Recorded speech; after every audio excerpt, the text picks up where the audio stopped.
গ্রাম থেকে যদি কেউ কিছু নিয়ে আসে তাহলে কিন্তু খুবই ভালো লাগে। আর আমার বোন এত কিছু নিয়ে আসছে যে দেখে খুশিতে আমি আত্মহারা। হ্যালো এভরিওয়ান, আসসালামু আলাইকুম। কেমন আছেন সবাই?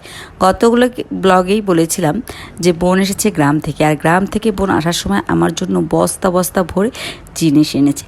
যা যা আমি পছন্দ করি সব কিছুই নিয়ে আসছে আমার বোন। আর এই যে দেখুন, সব কিছু বের করতেছিলাম, একটার পর একটা বের করেই যাচ্ছি, কিন্তু কোনোভাবেই শেষ হচ্ছে না। এই যে বোন এখানে অনেকগুলো দুধ নিয়ে আসছে, কলা নিয়ে আসছে, বেল নিয়ে আসছে, তরমুজ নিয়ে আসছে, মিষ্টি নিয়ে আসছে, মানে ওর কাছে ছিল বা সামনে ছিল সবই বড় হয় আবার জোরে নিয়ে আসছে। যা যা আমি পছন্দ করি, যেই কথাগুলো আগে একবার মুখ দিয়ে উচ্চারণ করেছে যে এই জিনিসটা খেতে ইচ্ছা করে, সেই সব জিনিসগুলোই আবার জোরে নিয়ে আসছে। আর আমি বরিশালে গৌরনদীর দধি ও মিষ্টি খুবই পছন্দ করি, তার জন্য সেটাও নিয়ে আসছে। তো জিজ্ঞাসা করলাম, তোরা কি আমাদের বাসায় নতুন আসছিস যে দধি মিষ্টিও নিয়ে আসতে হলো? বললো যে না, তুই পছন্দ করিস তাই নিয়ে আসছি। তো বোন আসতে আসতে বিকাল হয়ে গিয়েছে, প্রায় সন্ধ্যা। তো ওদের সন্ধ্যায় নাস্তা দিয়ে দিলাম।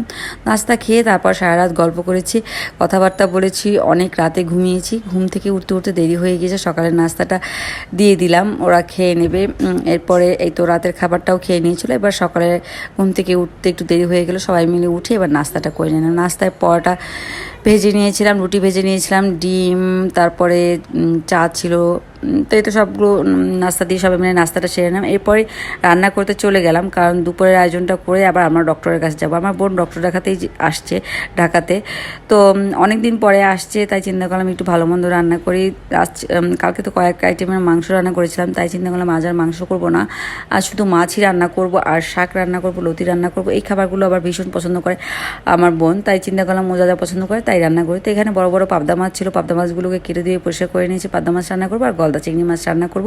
সাথে রান্না করে নিয়েছিলাম মিষ্টি কুমড়া শাক, আর রান্না করে নিয়েছিলাম লতি, ডাল। তো এই খাবারগুলো দিয়েই দুপুরের খাবারটা সবাই মিলে সেরে নেব। এরপর রাতে যা রান্না করতে হবে হসপিটাল থেকে ডাক্তার দেখিয়ে এসে তারপর রান্না করবো। এই গরমে রান্নাঘরে বেশিক্ষণ থাকতে খুবই কষ্ট হয়, কিন্তু বোনের জন্য খুবই আনন্দের সহিত সবগুলো রান্না সেরে নিচ্ছি। আমার কষ্ট হলেও মনে হচ্ছে না যে আমার খুব কষ্ট হচ্ছে, ভালোই লাগছে। সবাই মিলে গল্প করছি, রান্না করছি। আর এই তো মাছটা রান্না করা হয়ে গিয়েছে, পাবদা মাছটা রান্না করবো। এদিকে চিংড়ি মাছ ভেজে নিয়েছি, চিংড়ি মাছটাও এবার বসিয়ে দেবো, কারণ গ্যাস থাকা অবস্থায় আমি চেষ্টা করছিলাম সব রান্নাগুলো একসাথে সেরে নিতে। তো এই তো সব রান্নাগুলো করে নিচ্ছি, সাথে অন্যান্য কাজগুলো গুছিয়ে নিচ্ছি। আর খালায় চলে আসছে, তো খালায় এসে সব বাকি যে কাজকর্মগুলো থাকবে সেগুলো করে নেবে। তার আগে আমি আবার কাজগুলো সেরে নিই। তো দুপুরের আয়োজনটা সব করে নিলাম। তো এইখানে গলদা চিংড়ি মাছ ভুনা করে নিয়েছি, লতি রান্না করে নিয়েছি, পাবদা মাছ ভুনা করে নিয়েছি, আর এখানে শাক রান্না করা আছে, ডাল রান্না করে নিয়েছি, আর গরম গরম ভাত। বোন বলছিল একটু ভর্তা বানাতে, বাট ভর্তাটায় তো গরমে আর করতে পারলাম না।